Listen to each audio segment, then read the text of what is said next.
बर्तन मांजे परमानंद, ये बोला गया है।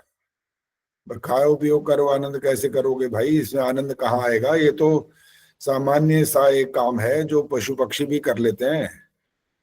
उनको भी तो भोजन मिलता ही है, वो भी खाते हैं पीते हैं, विश्राम भी करते हैं, आनंद मनाते हैं, वो भी अपने सब सुख जो उनको इंद्रियों के सुख है उनको भी प्राप्त होते हैं।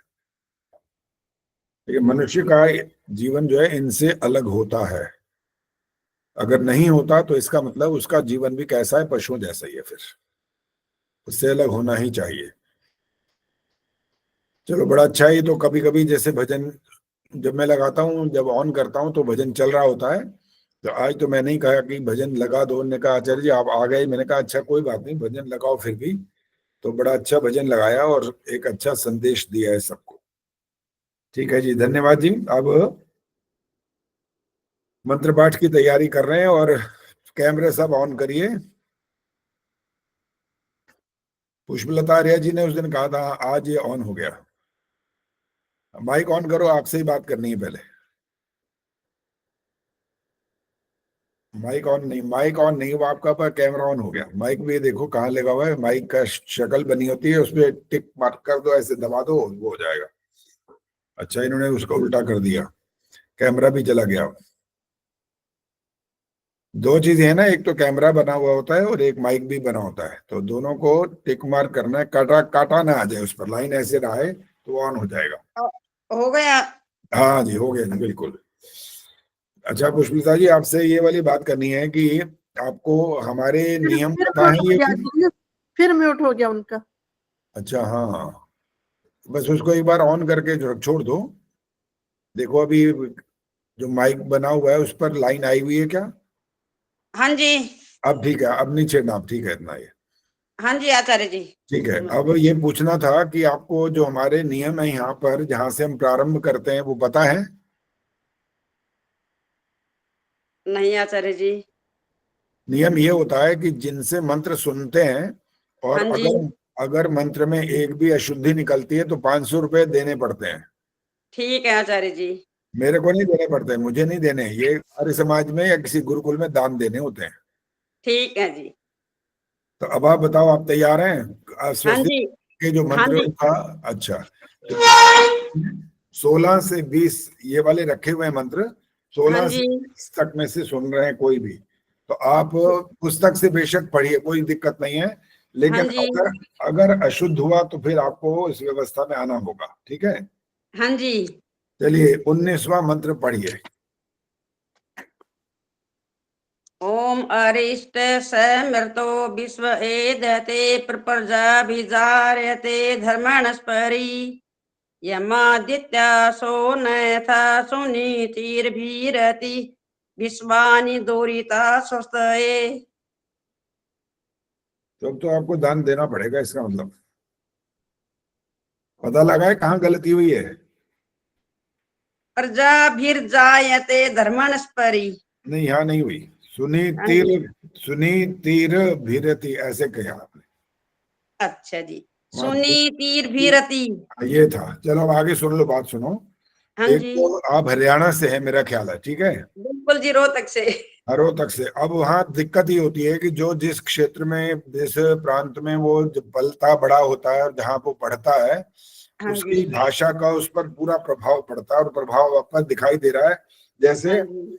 अरिष्ट, एक तो आपने ये गलत हो गया, श है तो स नहीं बोल सकते, और आगे स हाँ जी। तो बोला, स बोला, स नहीं बोला। तो अभी ये वाली गलतियों को तो हमने नहीं पकड़ा आपकी, ये वाली बात तो इसलिए बता रहे हैं कि यहाँ पर आप जैसे बहुत सारे और लोग भी हैं हाँ जी। जिनको जिनको समझा समझा के थक गए। और वैसे थकूंगा नहीं, मैं बताता ही रहूंगा जब भी वो गलती करेंगे।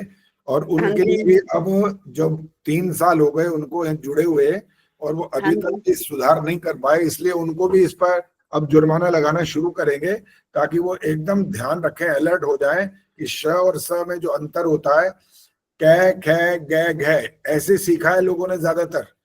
हाँ जी। ये एक दोष आपका नहीं है, सीखने वालों का नहीं है, सिखाने वालों का है। वो कै तो था ही नहीं, वो तो तब क था।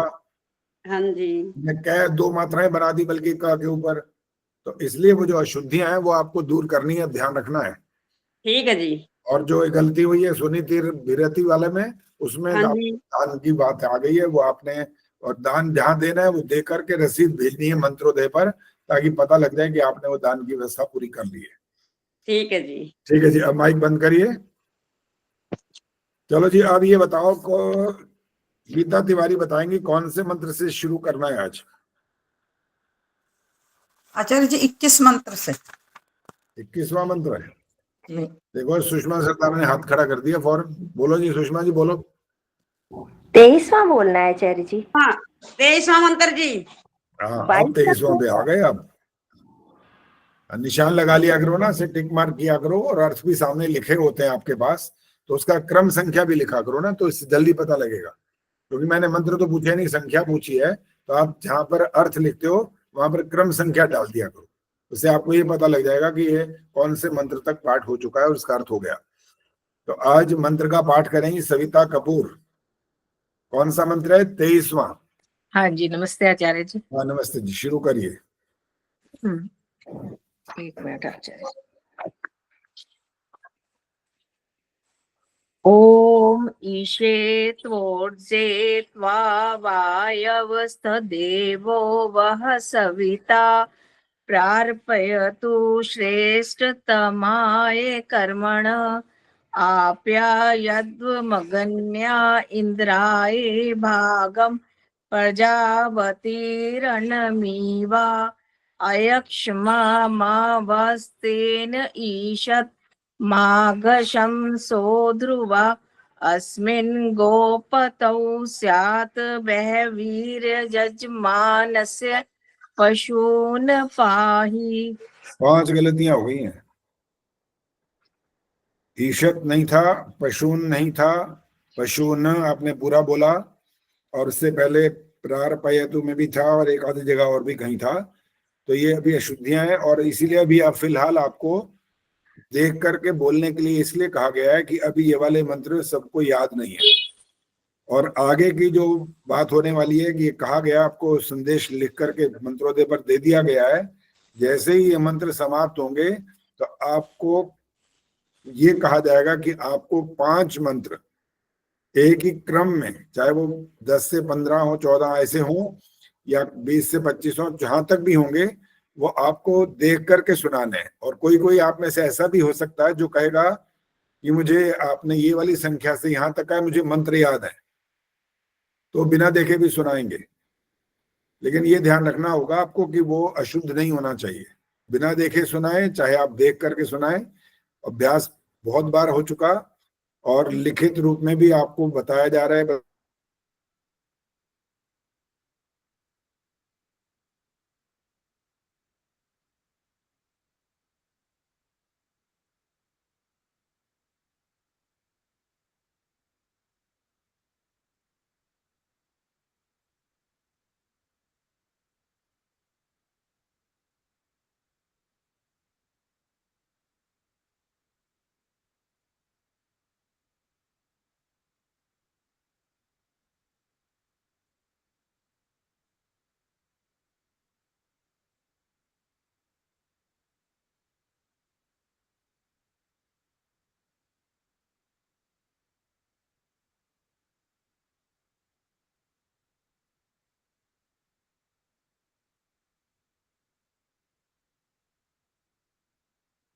आवाज नहीं आ रही।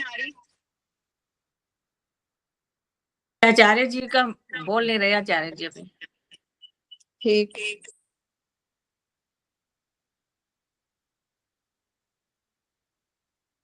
एक आध दान दो ना, उनका भी नेटवर्क में कोई प्रॉब्लम आ गई होगी ना, थोड़ा सा भी धैर्य नहीं रखते हो। मिथिलेश जी, जब मिथिलेश तक जी आप इसी का उच्चारण कर दो, इसी मंत्र का हमारे हाँ, एक बार ये अपने ठीक सुधार रहेगा। करते रहेंगे। मिथिलेश जी एक बात बताइए, हाँ जी। 23वें मंत्र में जो ओम ईशे, छोटी ई है कि बड़ी ई है? किसमें? ई शतक 23वें मंत्र में ई ओम शतक ई ईशे बड़ी है कि ईशे है? छोटी है, हमारी में छोटी है। ई छोटी है, ईशे। छोटी की मात्रा है, ईशे है, ईशे नहीं है ये। वहां पर जो नेट है वहां चला गया, तो मैं अपने दूसरे से काम कर रहा हूं। अभी इस मंत्र का पाठ होना है, अभी अभी ये समाप्त नहीं हुआ, इसमें जो गलतियां हो रही हैं वो ठीक करनी है अभी। हाँ जी, हाथ खड़ा करिए कौन और करना चाहते। मेरे को तो यहाँ 2 4 5 6 दिखाई दे रहे हैं, बस मोबाइल में इससे ज्यादा दिखाई देते नहीं है। सुखवर्षा जी चलिए बोलिए।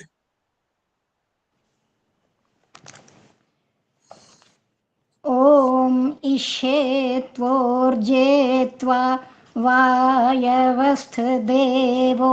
वः सविता प्रार्पयतु श्रेष्ठतमाय कर्मण आप्याय ध्वमग्न्या इन्द्राय भागं प्रजावतीरनमीव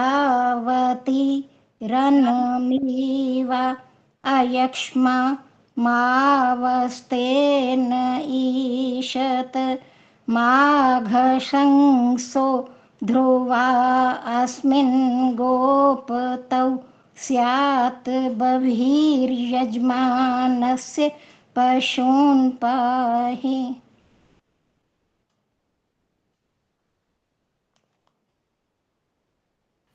99.9% ठीक है। यजमानस में ज का उच्चारण जो है वो थोड़ा सा कम हुआ है बस। यजमानस, ज भी पूरा बोलना था, यजमानस जल्दी कर दिया तो ज का हलंत जैसा लगा, पूरा हलंत नहीं था, लेकिन ज का उच्चारण थोड़ा कम था बस। बाकी आपका ठीक है। ये ईशे कौन बोल रहा था? किसने कहा था कि ईशे होता है या क्या होता है? कौन बोला था? आचार्य जी मैं पूछ रही थी। अच्छा, पूछ रहे थे। ईशे है ये। अब अर्थ जी अर्थ देखिए, ईशे माने होता है अन्न आदि भोज्य पदार्थों की प्राप्ति के लिए।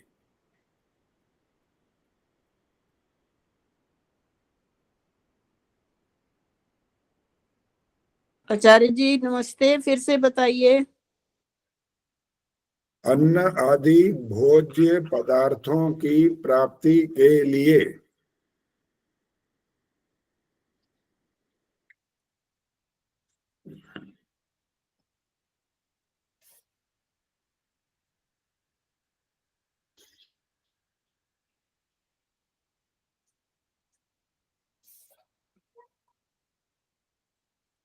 मेरे ख्याल अब लिख लिया होगा, लंबा वाक्य था। अन्न आदि भोज्य पदार्थों की प्राप्ति के लिए। इसे त्वा ऊर्जे, त्वा का अर्थ है हम आपको।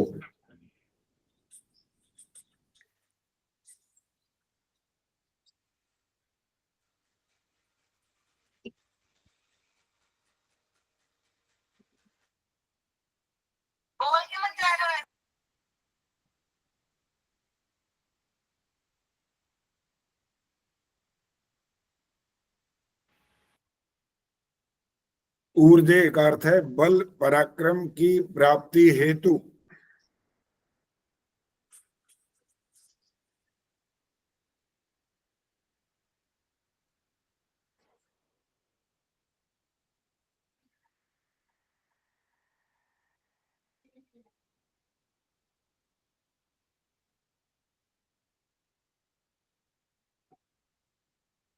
अब इतने को स्पष्ट कर देते हैं। अन्न आदि भोज्य पदार्थों की प्राप्ति के लिए हम आपको और बल पराक्रम की प्राप्ति हेतु क्या करते हैं? स्मरण करते हैं।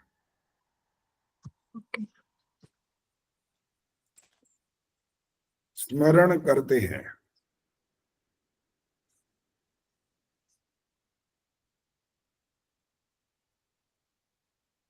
अगला शब्द है त्वा वायवस्थ देवो वह सविता। अब संधि वगैरह आएंगी तो वो उसको बदलेंगे। त्वा माने हम आपको,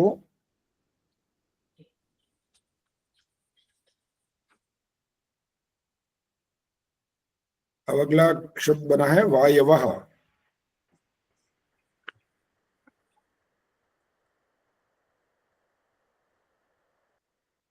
सर्वत्र गतिशील एवं व्यापक।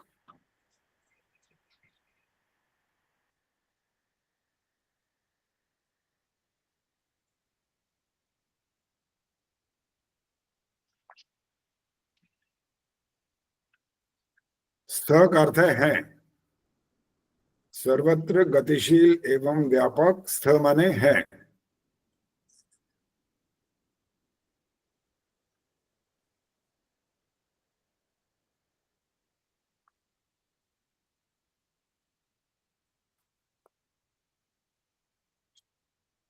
आगे देवो वह सविता, देवः बन गया, देवा करते हैं परमात्मा देव।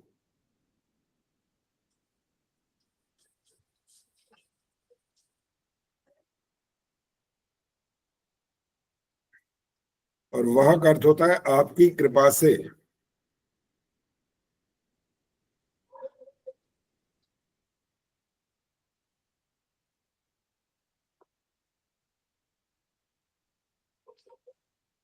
देवः माने परमात्मा देव, वह माने आपकी कृपा से, सविता माने सबके उत्पादक।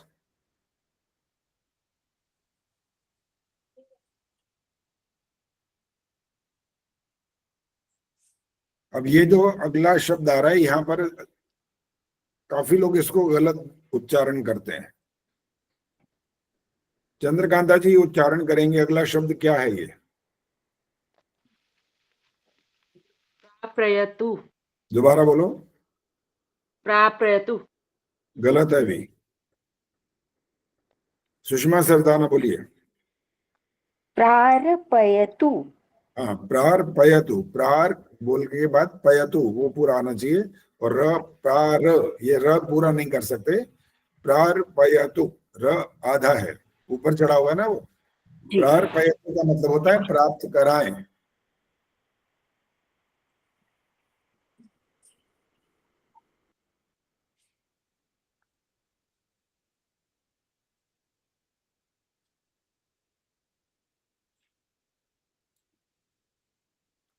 अगला शब्द है श्रेष्ठतमाय।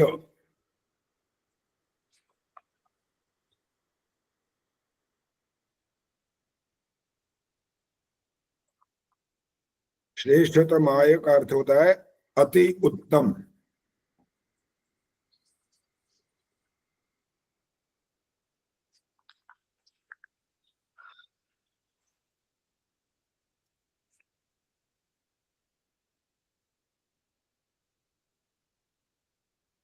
आगे जो कर्मण आप्यायध्वम है ना, कर्मण का क्योंकि आगे स्वर आ रहा है इसीलिए वो कर्मण लिखा गया था, अब ये कर्मणे बनेगा, कर्मों के लिए, अति उत्तम कर्मों के लिए।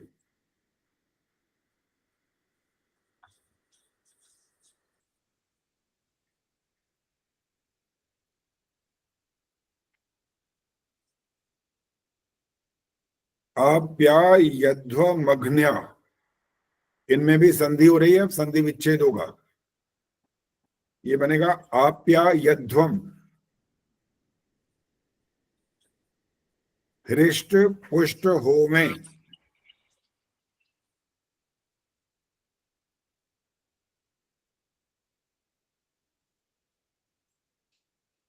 आप्यायध्वम अर्थात हृष्ट पुष्ट होमे। अगला शब्द बन गया अघन्या। अघन्या, अग्न्या माने गौएं, जिनके लिए कहा गया ये न मारे जाने योग्य होती हैं, इनको नहीं मारा जाना चाहिए। बाकी जो हिंसक पशु होते हैं उनको तो मार सकते हैं क्योंकि वो हमारी हानि करते हैं, ये सबके कल्याण के लिए है, ये गौ माता इसको बोलते हैं हम। इसका मारा जाना बिल्कुल दोषपूर्ण कहा गया है, बहुत बड़ा पाप कहा गया है। अग्न्या, गौवें, न मारे जाने योग्य। इंद्राय भागम, इंद्राय माने अपने स्वामी के लिए।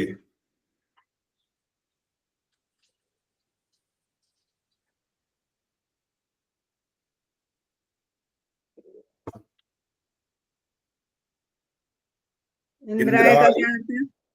अपने इंद्राय के लिए, अपनी अपने स्वामी के लिए।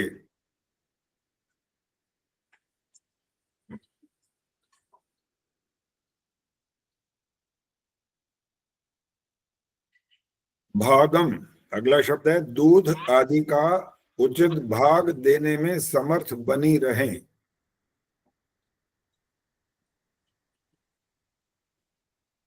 गौओं की बात कही जा रही है यहाँ पर। अपने स्वामी के लिए, अब भागम का अर्थ है दूध आदि का उचित भाग देने में समर्थ बनी रहे।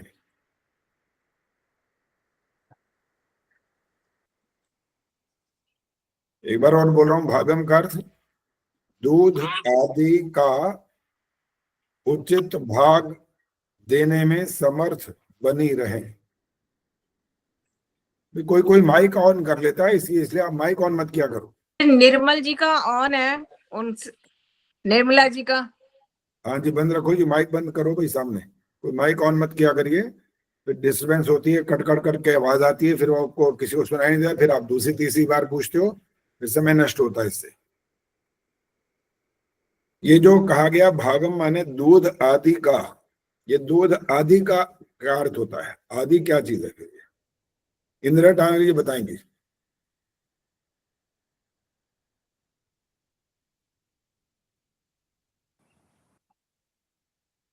आचार्य जी, कुछ इसमें मेरे को विश्लेषण करने में थोड़ी मुश्किल होगी।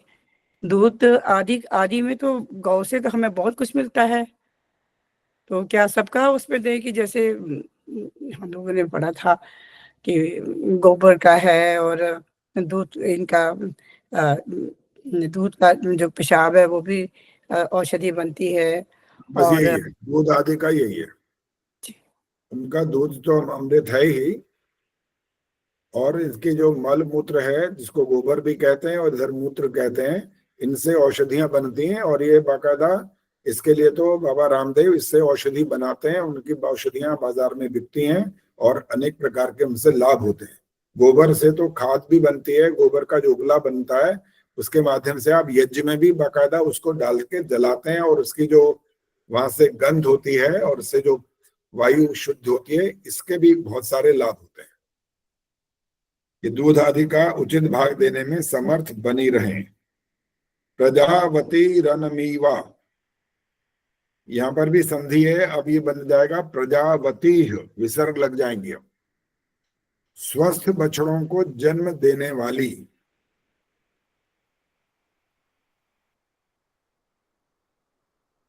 स्वस्थ बछड़ों को जन्म देने वाली। और आगे अनमीवा का अर्थ होता है रोग से रहित।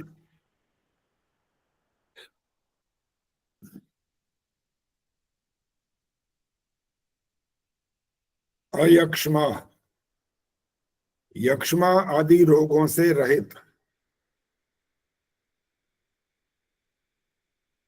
रणवीवा का बता दीजिए प्लीज। अनमीवा रोग से रहित। अयक्ष्मा का मतलब है यक्ष्मा आदि रोगों से रहित। मां वस्तेन ईशत, मां माने नहीं,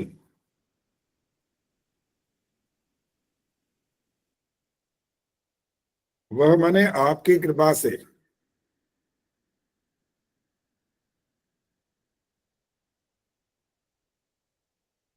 स्तेन बन गया, ये ईशत आ रहा है ना, आगे स्वर आ रहा है, तो अब वो स्वर की वजह से अलग अलग करने पर स्तेन बन जाता है, जिसका अर्थ होता है चोरी ना कर सके। स्तेन माने चोरी न कर सके।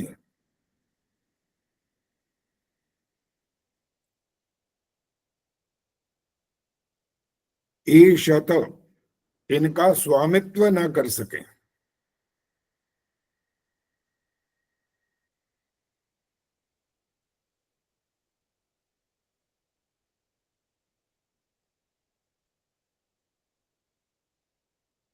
मां माने नहीं, वह माने आपकी कृपा से, स्तेना माने चोरी न कर सके, ईशत इनका स्वामित्व न कर सके।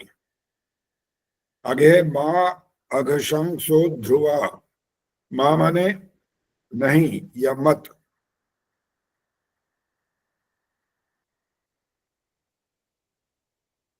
अघशंस, सेम है जी। स्तेना माने चोरी ना कर सकें।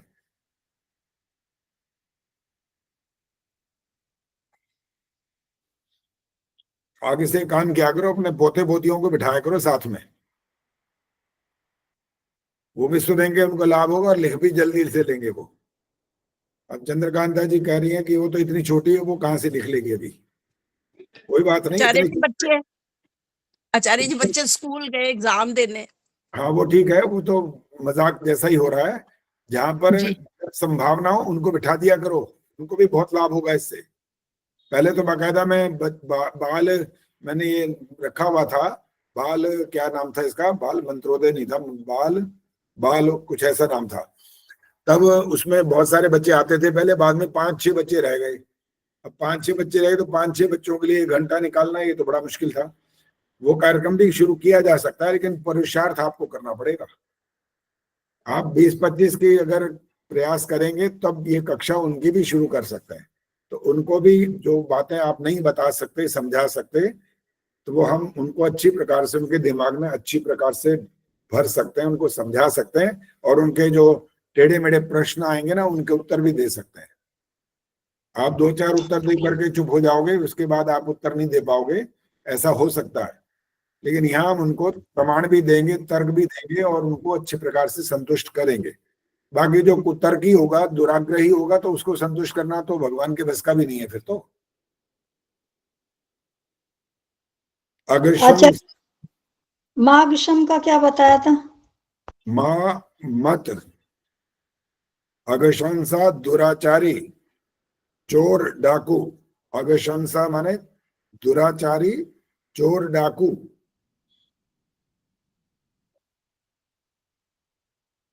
सा ध्रुवा, निश्चय से।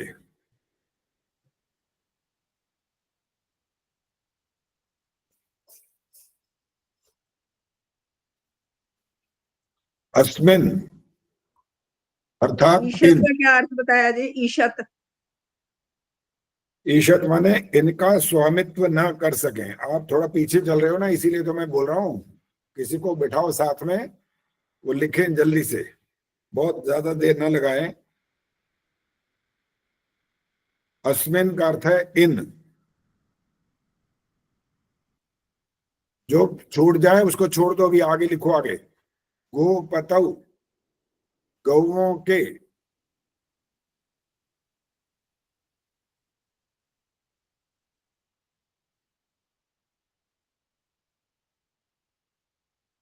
गो पतऊ, अस्मिन गौओं के। अस्मिन का बताइए।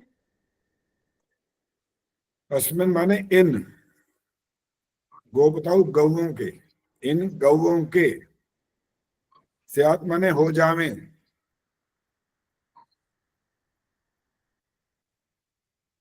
जो पहले था ना, माँ माने मत, ना हो जावे, ये मतलब है इसका कुल मिलाकर के। हो जावे नहीं है अर्थ इसका।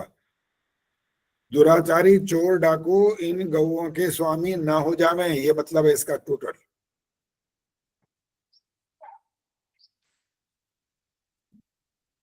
बवीर यजमानस्य पशून पाहि, इतना अंश बाकी बचा है। बहुवी माने बहुत गौएं।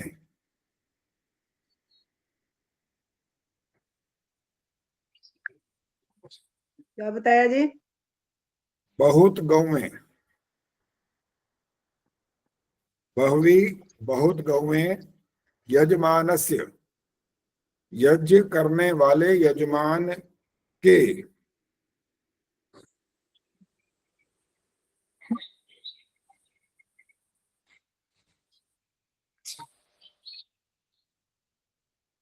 सुषमा गांधी बंद करो माइक। यजमान से, यज्ञ करने वाले यजमान के। अब 2 शब्द बाकी हैं। पशून पाही, पशून का अर्थ होता है पशुओं की, पाही माने रक्षा कीजिए।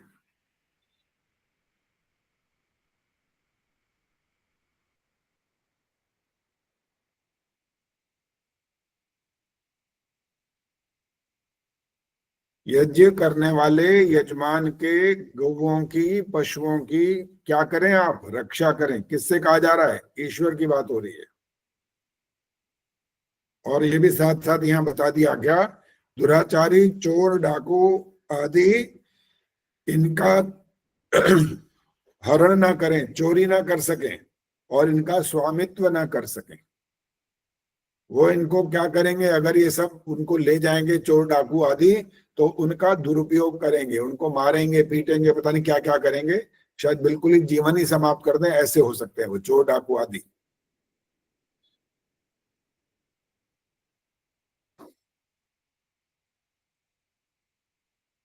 आचार्य जी, सह ध्रुवा का क्या बोला था?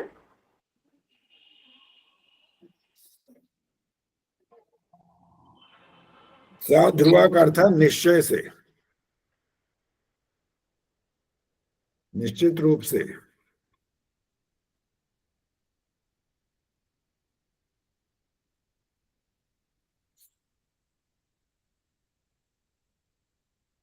प्रेमांश जी क्या कहना है, बोलिए।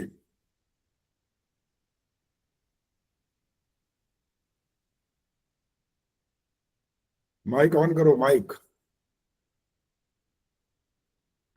इस समय आचार्य जी कुछ नहीं कहना, बीच में एक शब्द का पूछना था, वो हो गया अपने आप। हो गया, चलिए ठीक है। चलिए जी, अब अगला मंत्र का पाठ होगा और इस मंत्र का पाठ करेंगी दमयंती गुप्ता जी।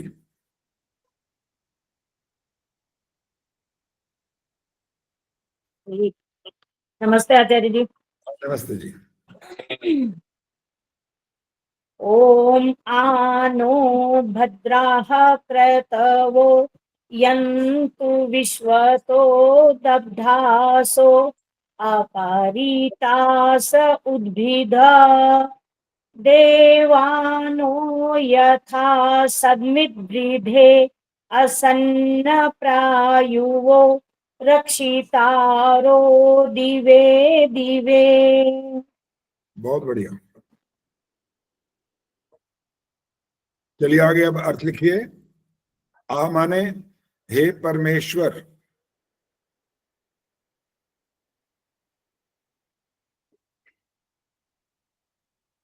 नो भद्रा, न बन गया, ये न माने हमें, भद्रा का अर्थ है कल्याणकारी।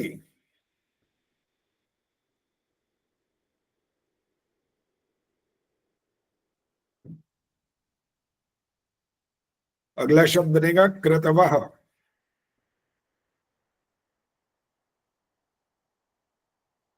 यज्ञ, कर्म और बुद्धियां।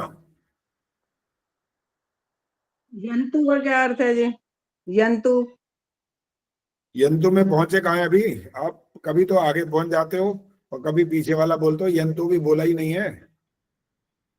कृतवः बोला है यज्ञ, कर्म और बुद्धियां।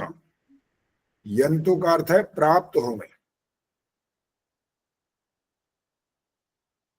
हे परमेश्वर, हमें कल्याणकारी यज्ञ, कर्म और बुद्धियां प्राप्त होवे, ये इसका सामान्य सा अर्थ आपके सामने रख दिया है। अगला शब्द बनेगा विश्वतः।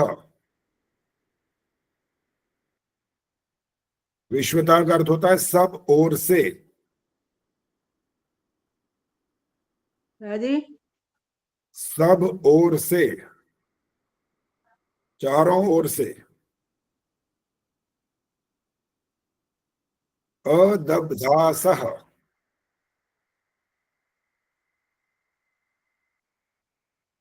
दंभ, हिंसा से रहित। रवि बालाजी बताएंगे दंभ का क्या मतलब होता है?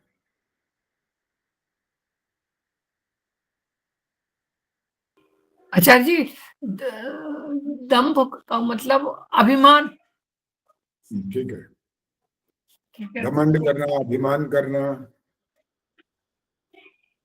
दंभ हिंसा से रहित, अदब्धासा का अर्थ है ये। अपरी दबधासो, दबधासो, दंभ हिंसा से रहित,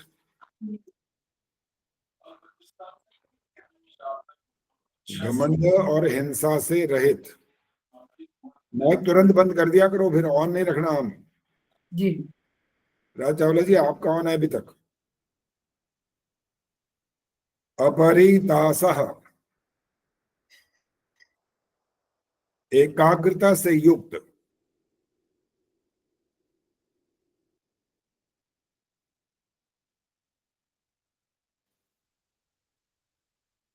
अगला शब्द बन गया उद्भिदः। अपरितासा का अर्थ हुआ है एकाग्रता से युक्त। उद्भिदा माने उत्तम संस्कारों।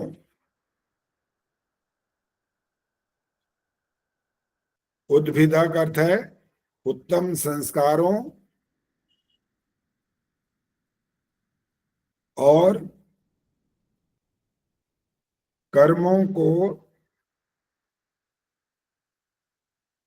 उत्पन्न करने वाले।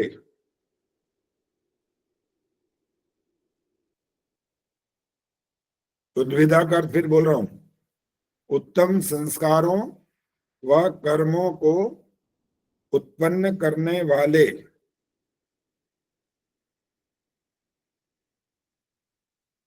आचार्य जी यहाँ पे समझ में नहीं आया कि क्या? कर्मों को उत्पन्न करने वाले से मतलब नहीं समझ में आया। उत्तम संस्कार और उत्तम कर्म। देवा नो यथा, देवा का अर्थ है दिव्य गुण कर्म स्वभाव वाले विद्वान।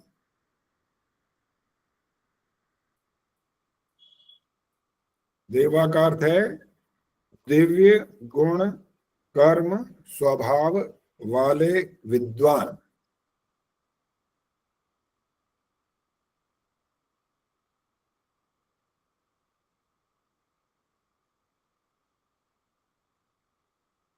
आगे है नह, हमारी। नो यथा जो था नह बना, न माने हमारी। यथा जिससे कि,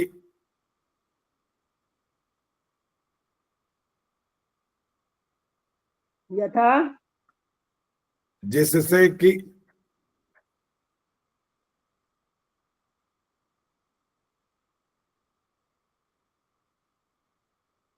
सदमिद वृद्धे। इकट्ठा है शब्द, अलग अलग होंगे। अब पहले बनेगा सदम, हर समय।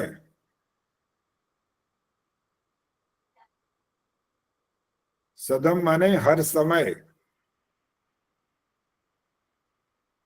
अगला शब्द बना इत,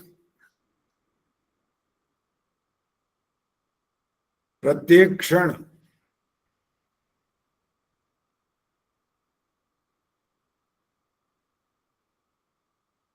वृद्धे, वृद्धे का मतलब है उन्नति और समृद्धि में सहयोगी।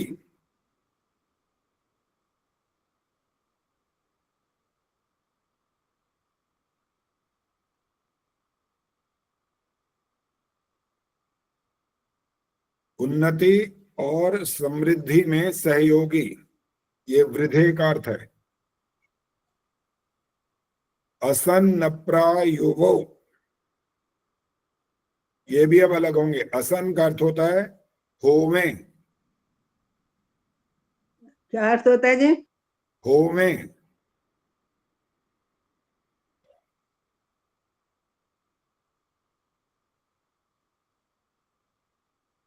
आदर्श मेहता बताएंगे। एक शब्द है होवे और दूसरा शब्द मैंने अभी बोला होवें, क्या फर्क होता है इनमें? अच्छा जी, होवे एक वचन है, होवे बहुवचन है। वाह क्या बात है, बहुत बढ़िया। ये तो कमाल ही कर दिया आपने, एक सेकंड में ऐसे बताया फटाफट। बहुवचन है, बिंदी लगने का मतलब बहुवचन। लेकिन परसों जब एक बात बताई थी तो उसमें कहा था वहां बिंदी बहुवचन में नहीं लगती है। वो क्या था? अब हाथ खड़ा करना है। प्रेम जी बताओ।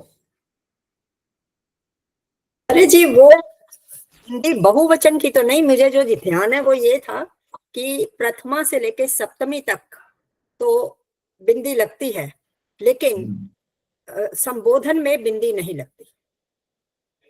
तो वो बहुवचन ही तो होता होगा। हाँ जी, हे बहुवचन विद्वान, नहीं, नहीं, मेन जो चीज थी ना कि बाकी सब विभक्तियों में जो है हम बिंदी लगाते हैं, लेकिन वहां नहीं वो लगाते। वाली बात स्पष्ट है। मैं ये बोल रहा हूँ कि जब आगे अगर हे विद्वान बोले तो बिंदी कहाँ से आएगी?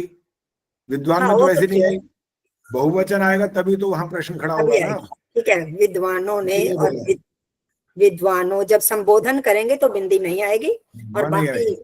हर में वो बहुवचन है लेकिन उसके बावजूद भी बिंदी नहीं आ रही है, यही बात वहां पर मुख्य रूप से थी। आचार्य जी आसन्न का क्या अर्थ बताया? किसका बोले? आसन कह रही है, आसीत आस्ताम आसन। असन माने होवे, यही तो बात चल रही थी अभी इतनी देर से। तो होवे और होवे की जो चर्चा करी इसीलिए करी है ना। होवे दिव्य गुण कर्म स्वभाव वाले विद्वान हमारी हर समय क्या करें, उन्नति समृद्धि में सहयोगी होवे।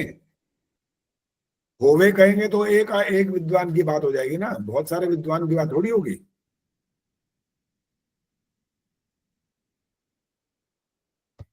अप्रायुवः, अगला शब्द बन गया अप्रायुवः, अप्रमादी। रेणु परुथी जी आप कैमरा भी ऑन रखो और रेखा गर्ग ये सब फिर कर से रखे। बताइए। किसका? प्रयुवा। अभी मैंने बोला ही नहीं है, अभी तो पूछ रहा हूं इसीलिए। अप्रमादी बोला है मैंने अभी, अप्रमादी। और इसी का अर्थ पूछने के लिए मैंने बोला है, रेखा गर्ग बताएंगे अप्रमादी का मतलब क्या होता है? जो आलसी ना हो। हाँ, आलस्य जो नहीं करता। प्रमाद माने आलस्य, प्रमादी माने आलस्य करने वाला, अप्रमादी आलस्य न करने वाला। अप्रमादी अर्थात सावधान रहने वाला। अप्रायुवः, अप्रमादी अर्थात सावधान रहने वाला। रक्षितारो दिवे दिवे, रक्षितारः यह शब्द बन गया रक्षा करने वाले।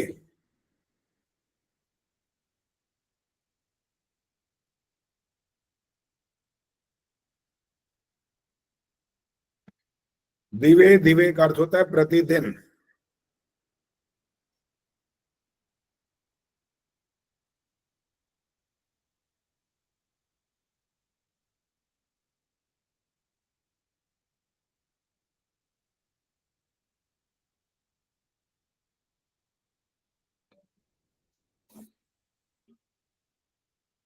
अब ये वाला एक प्रश्न आ रहा है यहां पर। गीता माइक ऑन करो। जी आचार्य। ये जो अप्रमादी वाली बात आई थी किसके लिए आई थी?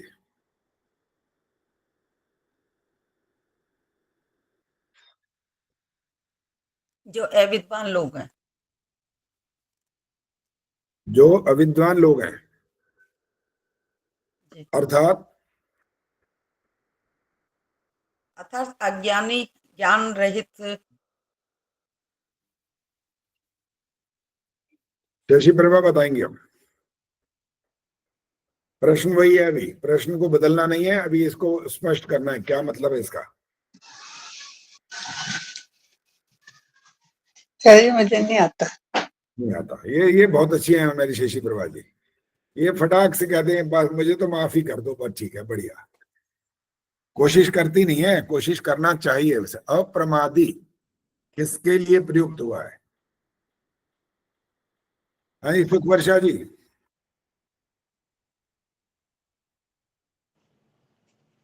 हमें अच्छे स्वभावों को ग्रहण करने में मतलब प्रमादी नहीं होना चाहिए। मैंने ये पूछा है अप्रमादी किसके लिए प्रयुक्त हुआ है, किसके लिए? अब नहीं स्वयं बोलना, के लिए, स्वयं के लिए ही है। अब नहीं बोलना, अभी औरों से पूछेंगे। सरला गुप्ता जी, आप सुदर्शन मंजंदा, आशा रानी, शिक्षा शर्मा, गार्गी गुप्ता, उर्मिल सब माइक बंद करके बैठते हैं। मुझे तो ये लगता है कि वो चाय पीने बैठ जाते हैं शायद। आचार्य जी मेरा तो अगर चाय नहीं पी रहे हो तो यहाँ से दिखाई दो ना, पता तो लगे क्या कर रहे हो। आचार्य जी मेरा भी माइक ऑन, वो ऑन है मेरी भी। कैमरा ऑन नहीं है आपका, आपने माइक ऑन किया। ऑन है मेरा। कहाँ ऑन है? ऑन होता दिख नहीं रहा होता क्या? सुदर्शन आचार्य जी वो मेड पूजा आई हुई मित्रा। है ना, तो काम करवा रही थी। आचार्य जी मेरा तो खुला हुआ है क्या माइक खुला हुआ है? माइक माइक की बात नहीं कर रहा हूँ, कैमरा ऑन करो। कैमरा भी ऑन है। क्या हो गया कैमरे के लिए? इंटरनेट ने कोई गड़बड़ कर दी है क्या? कैमरा तो ऑन है, पता नहीं क्या हो रहा है, शुरू से ही ऑन अच्छा है। चलो ठीक है, बताओ मत, बार बार मत बताओ। उर्मिल जी अब जवाब दो इसका, बस बाकी बोलो नहीं। आचार्य जी जो कामना की गई है ना कि गुण, अच्छे गुण कर्म स्वभाव वाले विद्वान लोग, विद्वान जो वो प्रमाद रहित होने चाहिए, उनके लिए बिल्कुल कहा ठीक, गया है। यही अर्थ है। ये साधारण जनों के लिए नहीं आया, ये उन्हीं के लिए आया ये वाली बात। वो अप्रमादी होने चाहिए। अगर वही आलस्य करने वाले हो गए, सावधान नहीं रहे, तो फिर आपको सिखाएगा कौन? अपने आप से सीखना होता तो बच्चे को स्कूल भेजने की जरूरत क्या थी? फिर तो अपने आप ही सीख जाता ना। अपने आप तो सीखता नहीं है कोई भी। तो किन के लिए बात कही गई है? वो विद्वान लोग हैं, उनको नहीं होना चाहिए अप्रमादी।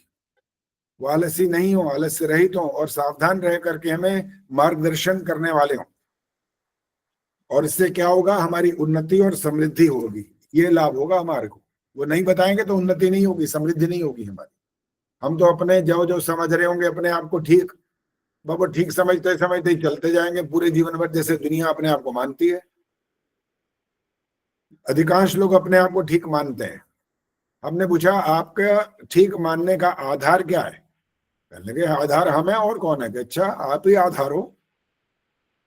आप आधार का कोई कारण तो बता दो, आप आधार किस वजह से हो? कौन सी ऐसी चीज है जिसके कारण से आपको हम आधार मान लें कि आप जो कुछ कह रहे हैं वो सत्य है या ठीक है या ईश्वर की उस मान्यता के अनुकूल है? कोई उत्तर नहीं है। हम जो कह रहे हैं वो ठीक है बस। और कभी कभी इससे मिलती जुलती बात भी करते हैं कि भाई बात मान लो, कि नहीं क्यों नहीं मानते? हमारी मर्जी, नहीं मानते। ऐसे भी लोग होते हैं।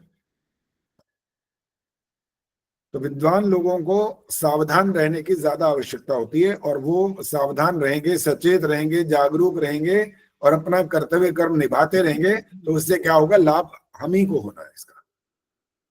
साधारण जनों को लाभ पहुंचता है उनसे। और इसके लिए एक अतिथि यज्ञ की जब जब बात होती है, मैं ये वाली बात बोलता हूं। अतिथि का अर्थ होता है जो आपके घर पर बिना बताए आ जाए। और वो केवल ये नहीं होता कि आपका कोई पड़ोसी या आपका कोई मित्र या आपका कोई रिश्तेदार आ जाए, ये मतलब नहीं है इसका। पुष्पलता जी बताएंगे अतिथि का असली मतलब क्या होता है। जी जिसकी आने की तिथि निश्चित न हो। वो तो अभी मैंने ही कह दिया, इसके अलावा कुछ और होता है। वो क्या? कोई साधु महात्मा जी, आप ठीक बोला, सन्यासी। आप ठीक बोला। इसका एक शब्द बोलना, प्रयोग करना बहुत अच्छा होता है, विद्वान। अब वो सन्यासी, महात्मा, साधु, संत, ब्रह्मचारी, गृहस्थी सब आ जाएंगे। विद्वान होना बस ये जरूरी है। अगर बिना बताए आपके घर पर विद्वान आ जाएं, चाहे वो सन्यासी हो, चाहे वो वानप्रस्थी हो, चाहे ब्रह्मचारी हो, चाहे गृहस्थी हो, तो वो अतिथि होते हैं। उनके भोजन छादन की व्यवस्था करना आपका धर्म, और वो आपके जो दोष है उनका निवारण करना, आपके जो कुछ कुछ समस्या है उनका निवारण करना, और अच्छे और गुणों का विकास करने के लिए जो कुछ आपको वो बताएंगे वो उनका कर्तव्य है। अब अपना कर्तव्य करो, वो अपना करेंगे। अब बीमारी क्या है? वो घर पर आते ही नहीं। कारण ये, उनको डर लगता है कि ये तो ये ना पूछ ले क्यों, हाँ जी कैसे आना हुआ, ये ना बोल दे बस। कैसे आना हुआ का क्या मतलब भाई? अतिथि यज्ञ का कर्म पता है कैसा है? अतिथि यज्ञ किन बातों में शामिल है? शिक्षा शर्मा जी बताएंगे किस किस चीज में शामिल होता है ये। आचार्य जी पंच महायज्ञ में। हाँ ये बात देखा, एक बहन जी तो कहती है मुझे नहीं पता, और दूसरी बहन जी कहती है अच्छा शिक्षा छोटी है कि बड़ी है? आचार्य जी मैं छोटी हूँ। छोटी, छोटे तेज होते हैं, ये बात तो पता लग रही है भाई। वैसे भी घरों में भी यही होता है, छोटा जो बच्चा होता है वो तेज ज्यादा ही होता है, और बड़े वाले बेचारे थोड़े संकुचित वाले थोड़े ऐसे हो जाते हैं, जैसे चल तू कर भैया, जो करना है मैं तो ठीक हूँ, ऐसे ही ठीक है। शिक्षा जी ने बिल्कुल ठीक बताया। क्या? पंच महायज्ञों में इसका नाम है भाई अतिथि यज्ञ। और पंच महायज्ञ का संबंध केवल एक महीने में एक बार नहीं है। अब बताएंगी इसका संबंध किससे है। पूजा सलूजा जी कैमरा भी ऑन करके रखो, जवाब दो फटाफट। प्रतिदिन। हाँ, साप्ताहिक भी नहीं है, मासिक भी नहीं है, वार्षिक भी नहीं है, पंचवर्षिक भी नहीं है, ये प्रतिदिन का कर्म है। पंच महायज्ञ का संबंध प्रतिदिन से होता। अब पंच महायज्ञों के नाम बताने हैं, चंद्रकांता जी बताएंगे। कैमरा फिर ऑफ हो गया इनका।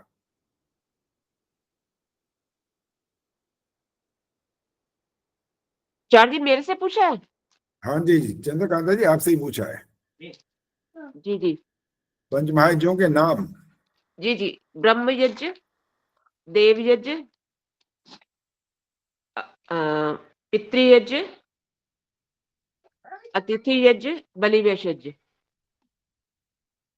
अंतिम वाला गलत बोला, ठीक नहीं बोला, दोबारा बोल सकते हो, अंतिम वाला बोलो बस। एक मिनट सुनिए। बलिवेश यज्ञ। हाँ, अभी ये जो इतना जल्दबाजी में बोल रहे हो ना, इसीलिए वो शब्द खाए जा रहे। फिर बोल लो एक बार, एक अंतिम अवसर और है ये वाला बोलने का। क्या माइक ऑन करो।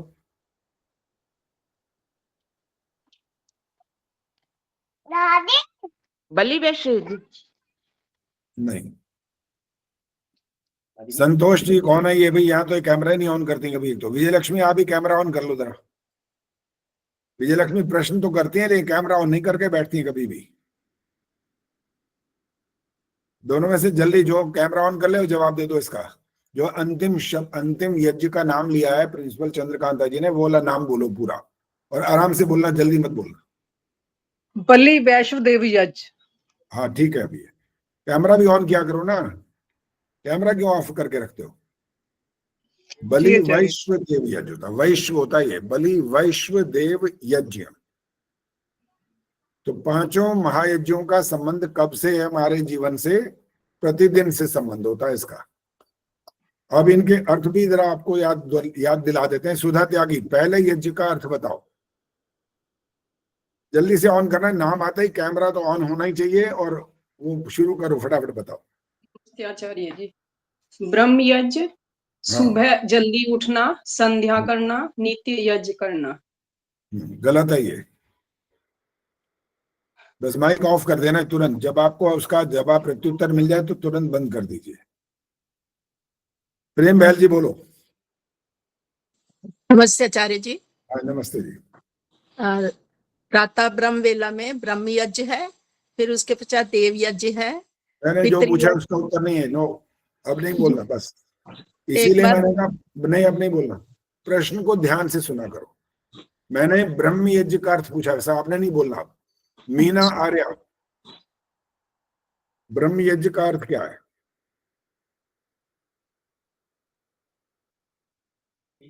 सुबह शाम संध्या करना, सुबह की वेला में और शाम को, दोनों टाइम जब मिलते हैं। अभी भी अधूरा है। और पहले आपसे एक निवेदन भी कर रहे हैं, हमारी थोड़ी सी सिफारिश कर दो, अपने बेटे को कह दो हमारे को सामग्री और संविधा पहुंचा दे। मैंने गूगल भी बोल रखा है, और बिल्कुल अब समाप्ति की ओर है। कल के लिए भी बड़ी मुश्किल से मेरे पास बची हैं, और उनको जब कहा गया था शायद सप्ताह से ऊपर हो गया। तो ये नोएडा दूर तो है उनके घर से, लेकिन समय पर पहुंचाना भी उनकी जिम्मेदारी है ना। हम उनको, वो हमारे को लिखते रहते हैं कोई ऑर्डर हो तो बताएं, तो हमने उनको बता दिया। तो उनका पहुंचाना उनकी ड्यूटी है। जरा कह देना आज हमारी तरफ से कि वो पहुंचा दें। अभी शनिवार कल और फिर इतवार तो हर हालत में पहुंच जाए, नहीं तो उनको भी जुर्माना लगाऊंगा मैं अब इसके बाद। ये सुन लो, बस उनका भी जुर्माना होगा, उनको पैसे नहीं दूंगा, बस ये जुर्माना होगा उनको। समय पर दिया करो।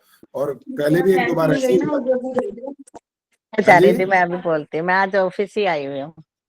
अच्छा, आए हुए हैं तो ठीक कर देना उनको अच्छी तरह से आज। चलो जी, अब ये जो उत्तर है अभी अधूरा उत्तर मिला है, पूरा उत्तर नहीं मिला। रेणु परुथी बताएंगे ब्रह्म यज्ञ का अर्थ। आचार्य जी, सुबह ब्रह्म मुहूर्त में उठकर स्नान करके शुद्ध वस्त्र पहन के आसन बिछा के संध्या मंत्र। वो आपने थोड़े थोड़े शब्द और जोड़ दिए पूरा। पुष्पलता जी आप हाथ खड़ा कर रहे हो, बताओ। जी, संध्या उपासना करना। वो तो सारे यही तो कह रहे हैं, वो शब्द बदलते जा रहे हो, बस सब यही बोल रहे हैं। और मैं ये कह रहा हूं अधूरा है, ये ठीक नहीं है। संतोष नंदवानी,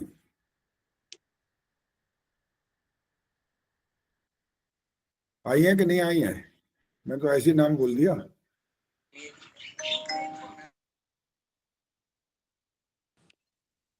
अच्छा, संतोष नंदवानी शायद नहीं आई है। निर्मल डावरा जी बोलो।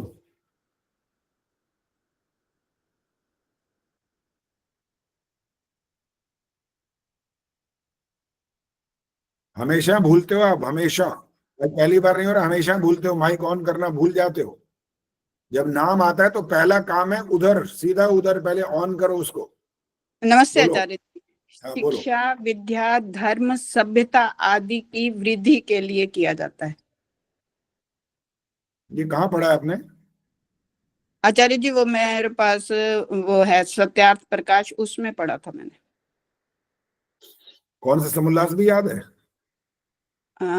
आई समलास तो याद नहीं है मुझे। अच्छा, पता नहीं कहाँ से, मुझे तो समझ नहीं आ रहा कि किस जगह पर ऐसा लिखा है। चलो कोई बात नहीं, अभी आपको गलत सही कुछ नहीं बोलते, भी औरों से पूछते हैं पहले। चलो आदर्श बताएंगे। अर्जी ब्रह्म मुहूर्त में संध्या करना और आर्ष ग्रंथों का स्वाध्याय करना, ये होता है पूरा संध्या। ब्रह्म यज्ञ का मतलब केवल संध्या करना नहीं होता है। जब तक आप वेद आदि सत शास्त्रों का स्वाध्याय नहीं करेंगे तो आपका ब्रह्म यज्ञ पूर्ण नहीं होता। वो संध्या करना अधूरा काम है। और ये सब वेद आदि शास्त्रों को पढ़ने क्यों होता है? इसलिए होता है कि आपका ज्ञान जो है नित्य प्रति और उत्तरोत्तर बढ़ता जाए, इसलिए होता है वो। नहीं तो केवल मात्र मंत्र रट करके बोलने से क्या मिलेगा? बताइए, क्या आपको प्राप्ति होगी? जो पता ही अर्थ भी नहीं पता होंगे तो फिर प्राप्ति क्या होगी? ना ईश्वर समझ में आएगा, ना आत्मा, ना प्रकृति, कुछ भी समझ तो आएगा ही नहीं। केवल रट्टा मार रखा है बस। इसलिए रट्टा मारने से जो बच्चे पास हो जाते हैं ना, आगे भविष्य में जब उनका कोई एक साधारण सा भी एक टेस्ट होता है वहां फेल हो जाते हैं। रट्टा मार करने से कुछ नहीं होता है। रट्टा नहीं मारना होता, उसका समझना होता है इसका मतलब क्या है। इतने इसलिए तो इतने सारे मंत्रों के अर्थ बताते जा रहे हैं आपको। ना मेरे को सारे याद, ना आपको याद। कोई बात नहीं, याद नहीं है तो हम हमारे सामने लिखे होंगे, कभी जरूरत पड़ेगी उसको देखकर समझ तो जाएंगे ना कि हमने अगर कोई समस्या आ जाएगी तो वहां ढूंढेंगे इसमें कि भाई ये इसका क्या मतलब निकलता है, हमें क्या वेद के आधार पर क्या बताया गया था, इसका अर्थ क्या होता है। ब्रह्म यज्ञ की बात अब स्पष्ट हो गई है। सविता, अब माइक ऑन करो। देव यज्ञ का मतलब बताओ। देव यज्ञ का अर्थ हवन करना। हाँ, कब करना? सुबह शाम दोनों समय। और दोनों समय ना कर सके तो इकट्ठी 32 आहुतियां से एक ही बारी कर सकते हैं। हाँ, और जो एक दिन में सुबह भी ना कर सके तो वो कहने में साप्ताहिक करना चाहिए, और वो भी साप्ताहिक ना कर सके तो अमावस्या और पूर्णमासी को 15-15 दिन के बाद करना चाहिए। तब भी ना कर सके तो वार्षिक करें। वार्षिक करें। वो कहे एक तो ऐसा पल्ले पड़ जाएगा कि वार्षिक भी ना कर सके तो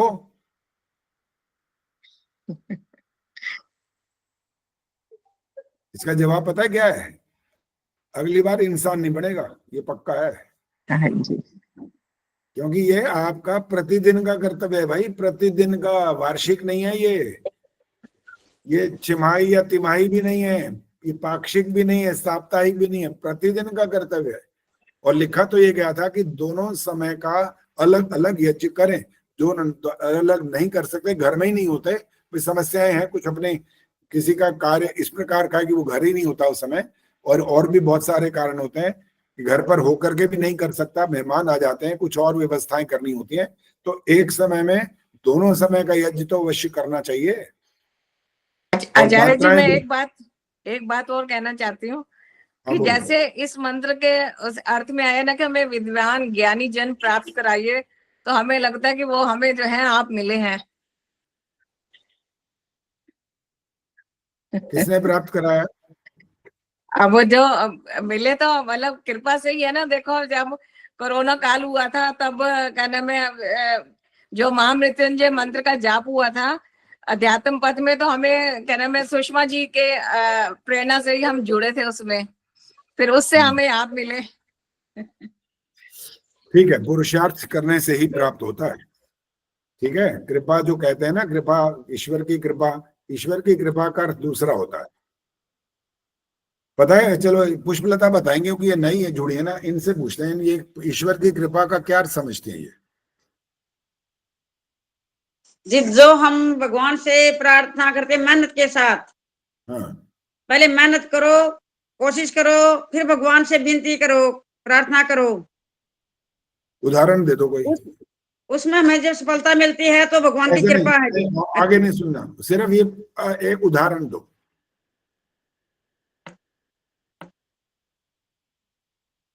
उदाहरण तो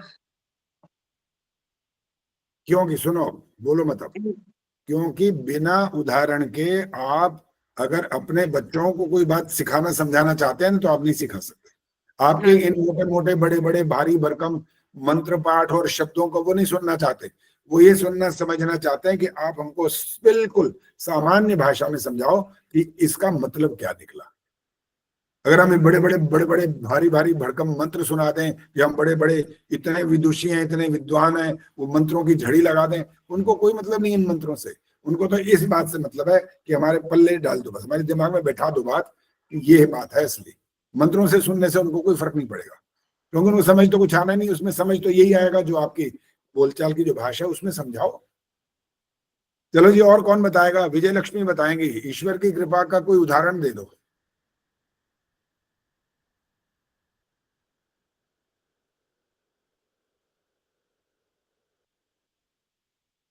माइक ऑन करो, याद दिलाना पड़ता है, देख लो सबको।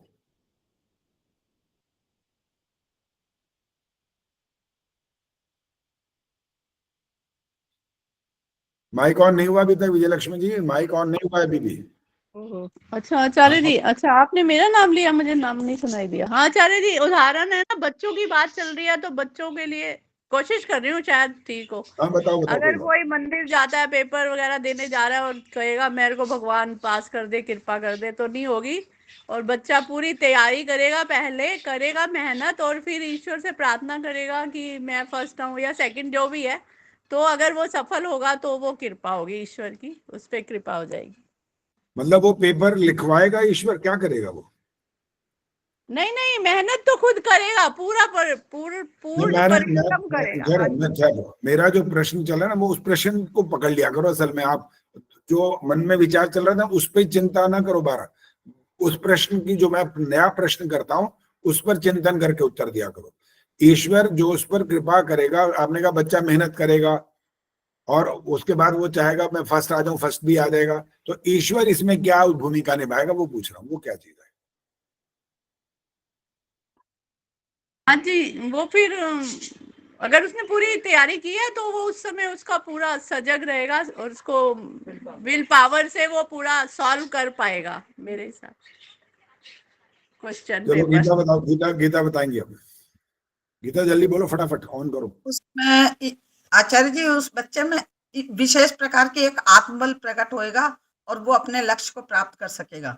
जैसे मान लो एक बच्चा है, वो डॉक्टर बनना चाहता है और एक अपने नहीं, उसमें इतने ईश्वर की कृपा नहीं है और स्तुति वगैरह नहीं करता है, तो उसमें विल पावर नहीं आएगी। और दूसरा बच्चा डॉक्टर बनना चाहता है तो उसमें ईश्वर इतनी पावर देगा कि वो अपने लक्ष्य को प्राप्त कर लेगा। चोर डाकुओं में विल पावर कम होती है? उस पर कृपा हो जाएगी, विशेष कृपा। मैं जो पूछ रहा हूँ अगला प्रश्न आ गया ना, उसका जवाब दो। चोर डाकुओं में विल पावर कम होती है? वैसे तो होती है, लेकिन ईश्वर की कृपा नहीं होती उन पे। आपने विल पावर की बात की है ना, तो मैं उसका प्रश्न कर रहा हूँ कि उनमें विल पावर कम होती है क्या? ईश्वर के आगे तो कमी होती है आचार्य जी। ईश्वर के आगे क्या वैसे ईश्वर से लड़ सकते हैं क्या वो? नहीं, बिल्कुल नहीं। तो फिर जैसे वो सामान्य विल पावर है, लेकिन अगर ईश्वर की कृपा नहीं है तो वो वहां अपने लक्ष्य को प्राप्त नहीं कर पाएंगे। उनका लक्ष्य क्या होता है? चोरी करना? चोरी नहीं करते वो? जो छोटी मोटी कर पाएंगे, जो भी कुछ छोटी मोटी जो बड़ी से क्या फर्क पड़ रहा है? उनका उद्देश्य छोटी चोरी करना, तो छोटी कर ही लेंगे वो। बड़ी चोरी करना बड़ी भी कर लेते हैं, डकैतियां मारते हैं, पता नहीं क्या क्या कर लेते हैं वो लोग तो। बस और नहीं बोलना। रवि बालाजी क्या बोलना है, बोलो। आचार्य जी, वो जो मेहनत करे उसको जो फल उसका अध्यापक देगा, उसमें ईश्वर की कृपा होगी। मेहनत करने मतलब क्या होगा कि वो थोड़ा और क्लियर करो, क्या करेगा अध्यापक? क्या कैसे करेगा वो? क्या करेगा अध्यापक? तो जैसा उसने लिखा है उसके अनुसार नंबर देगा। तो उसमें ईश्वर की कृपा कहाँ हुई, कैसे हो गई? ईश्वर की कृपा यही है कि उसको इतनी बुद्धि दी, इतना सामर्थ्य दिया कि वो उसने मेहनत करी है और फिर इसमें जितनी बात आपने अब बोली है, इसमें टीचर का कोई बात है ही नहीं बीच में। यहाँ पर जो आपने बोली अभी, टीचर का कोई यहाँ पर काम नहीं था अब तक। जो आपने बड़ी मेहनत करी, उसने ये किया वो किया, सब उस बच्चे की बात हो रही है सारी यहाँ।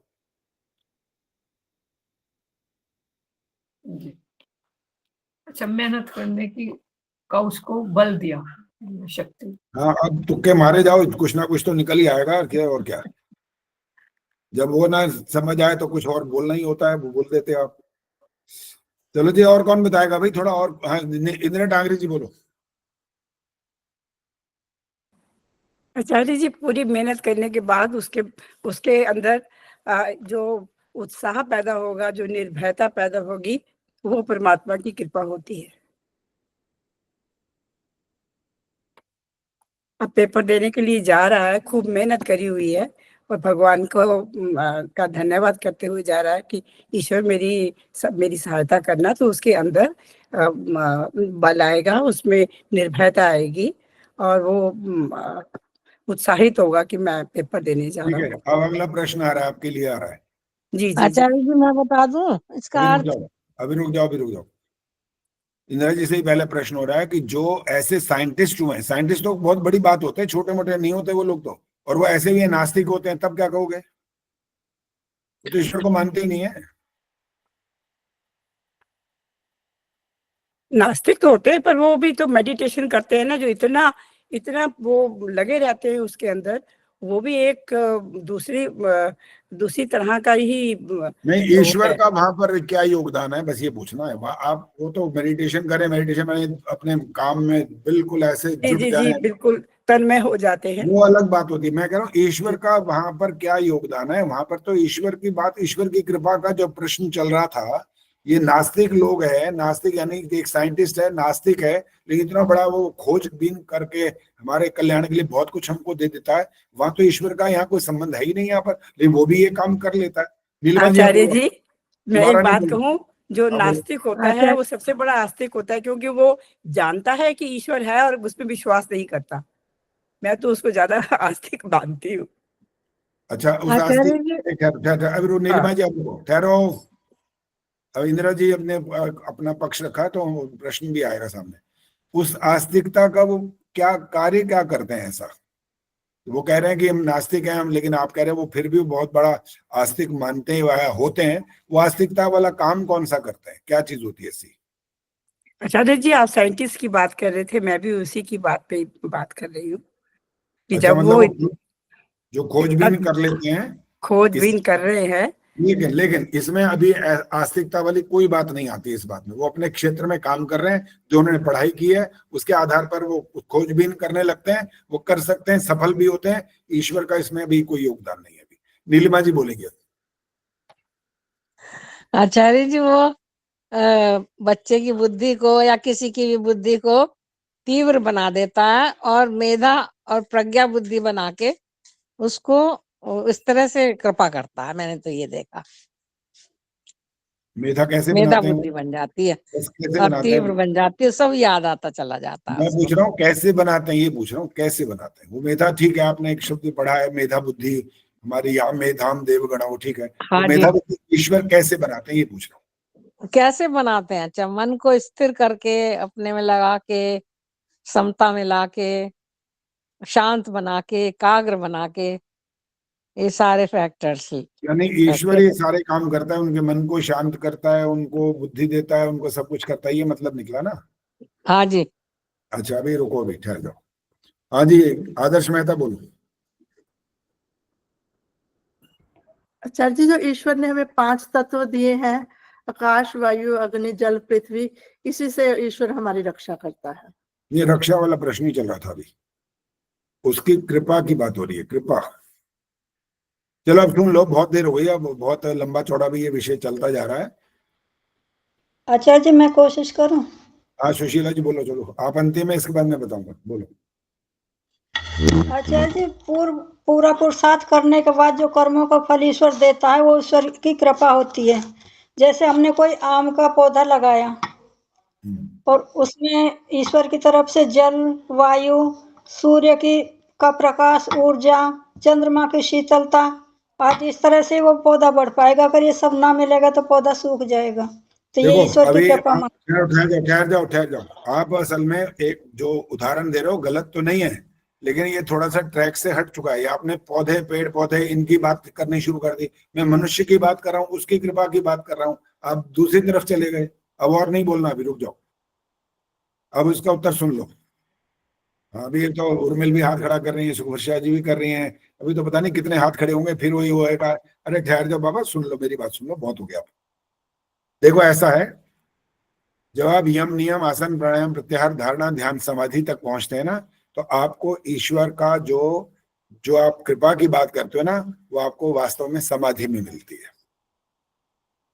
और जो साधारण जितनी जितनी छोटी छोटी बातें आप कह रहे हो कि वो परिश्रम करता है, वो परिश्रम के बाद वो उसमें सफल हो जाता है, वो सारी बातें गलत नहीं है, लेकिन उसमें ईश्वर की जो भूमिका है ना, वो उसमें इतनी बड़ी भूमिका नहीं है। वहां पर उसका जो परिश्रम, पुरुषार्थ, उसकी आस्तिकता, नास्तिकता, ये दोनों पक्ष साथ साथ चलते रहते हैं। नास्तिक लोग भी सफल होते हैं, ऐसी बात नहीं कि नास्तिक लोग सफल नहीं होते हैं, लेकिन जब यम, नियम, आसन की बात करोगे, वहां नास्तिकता की बात बिल्कुल नहीं आएगी, वहां परम आस्तिक की बात आएगी।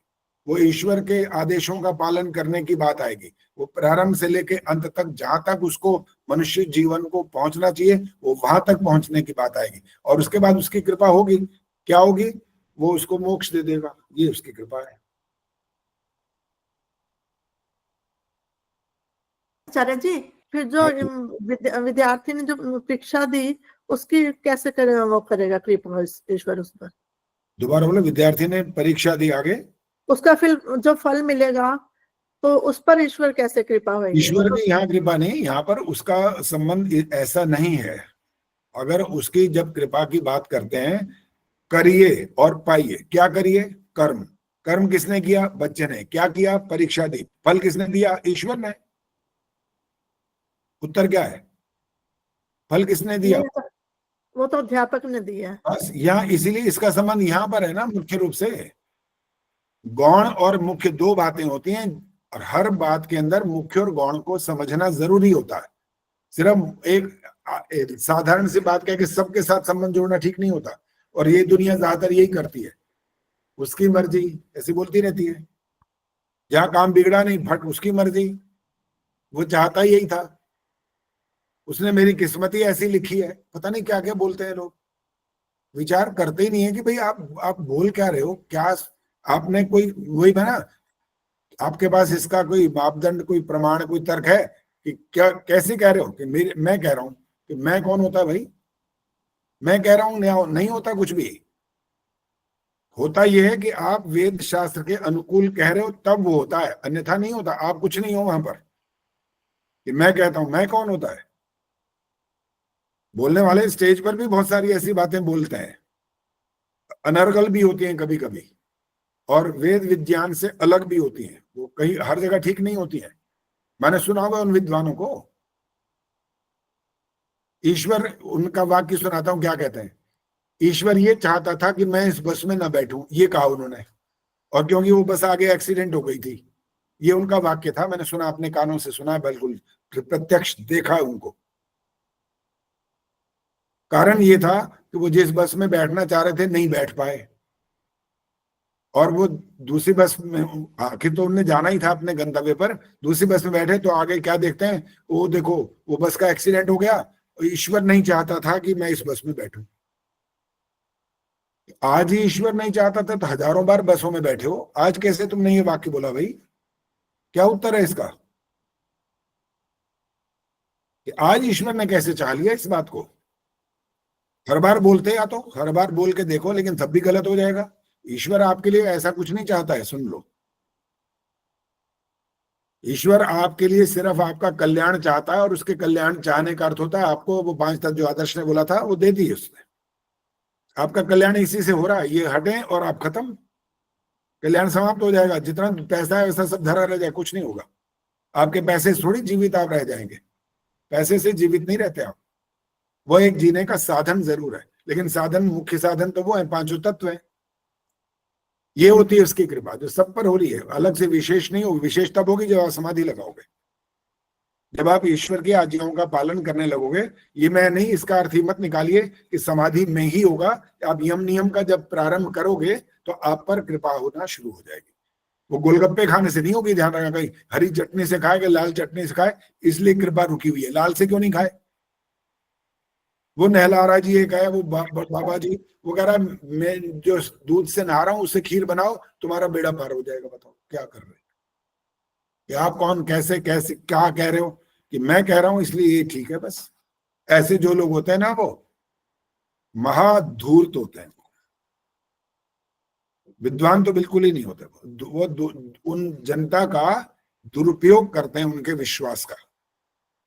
ऐसे लोगों से दूर रहना चाहिए। अभी जैसे इंदिरा आहूजा जी ने डाला था, वहां पर एक महिला बैठ करके दिखा रही है, देखो इनमें क्या अंतर होता है, भगवान, परमात्मा, ध्यानी या गुरु, योगी, संत, इनमें क्या फर्क होता है। मैंने उसका उत्तर लिखा है। एक बात और भी आपसे नाराजगी भी है भाई, अभी याद आ गया मेरे को।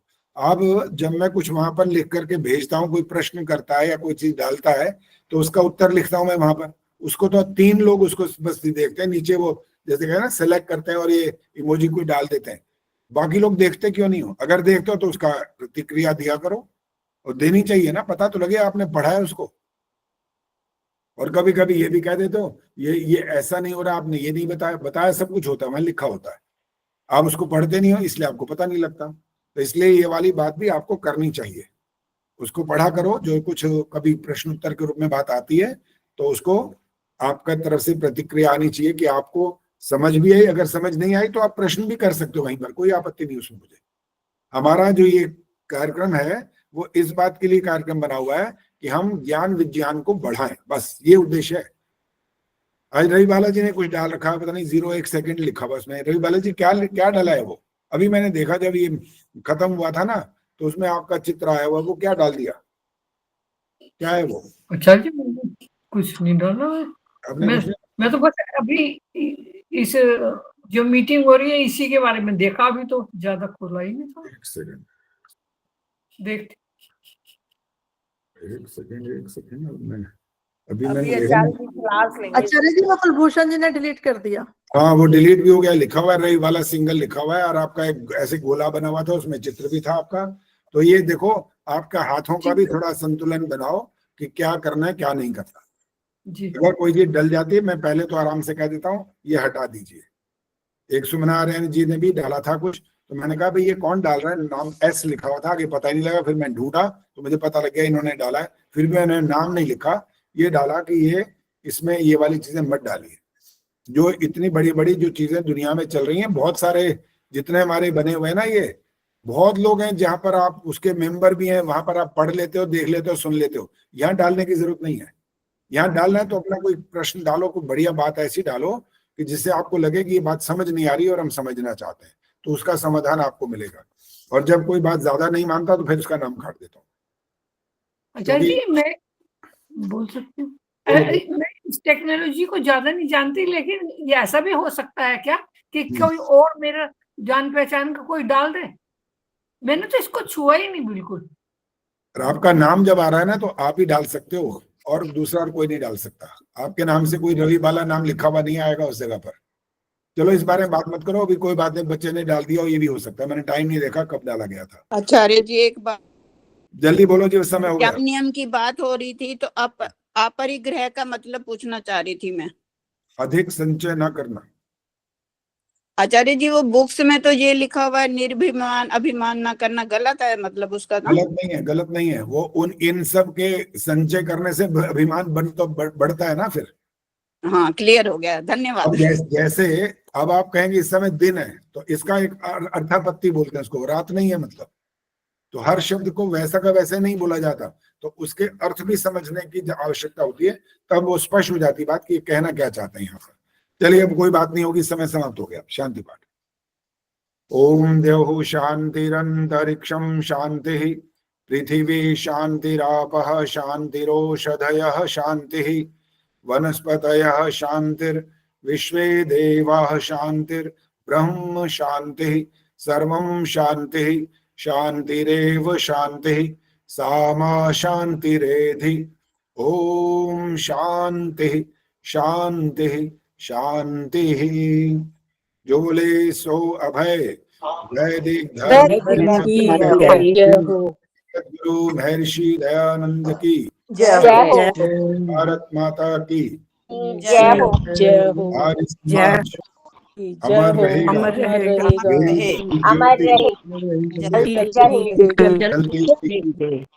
उनका झंडा ध्वनि।